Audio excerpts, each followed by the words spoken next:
According to Sorrow of the Urban Dictionary, a grammar Nazi is someone who believes it's their duty to attempt to correct any grammar and or spelling mistake they observe. Usually found hanging around IRC chat rooms hounding noobs. Well, at least you can spell dyslexic correctly. Whilst that's a very fitting definition, I have a much more simplistic one, and that is wanker, wanker, wanker. Now that we have defined grammar Nazi, thanks to user Sorrow at the Urban Dictionary, and my definition of wanker, let's take a look at some examples. Example 1. So here we have Shazza. I'm sure you can hear the punctuation in my voice there. Shazza. It's not her real name. I wouldn't know, I just stole it off the internet. But if we have a look at her post here on good old Facebook, we can see that she's only actually used 1 comma for the whole thing, just 1 comma, and you'll see on the top line that she's even put the number 3 instead of the number 2. So she messed up shortening 2 to 2 with a 3. So just push spacebar, have a little pause, and see how well you get on with reading this.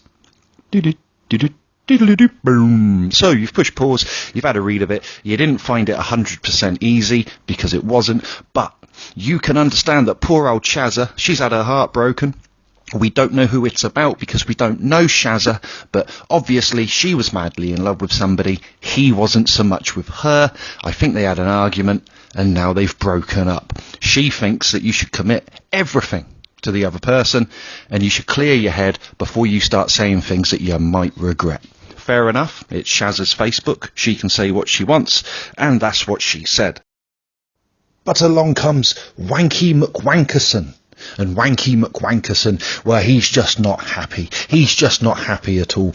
There's no brilliantly luscious flowing flow of English language from Shazza, and he has to correct her in every way. He starts off like this, look. Oh, okay, ... Well, Wanky McWankerson, I question your ... but I digress. And he goes over every last little bit, though he doesn't give her any credit, no credit at all. I mean, he should have at least reserved a bronze medal made from a yogurt lid for the comma, for that 1 comma. I think he's been a bit too hard here. I mean, he corrects everything, but he doesn't give her any credit at all for that 1 use of comma. And Wanky McWankerson, I think you're a bit over the top there. I think you're a bit out of order. Poor old Shazza. She's just had her heart broken. You know she's had her heart broken. You've got such a grip of the English language that I'm sure you could understand every little bit that was said there. Proper wanker achieves nothing, ruining Shazza's post. Wanker. Example 2. Along comes Lauren, and she writes a post about animals having rights because she loves animals and I love animals, and I'm guessing that you probably love animals too. Well, maybe not things like spiders and nasty little things like that, but real animals like dogs and other dogs.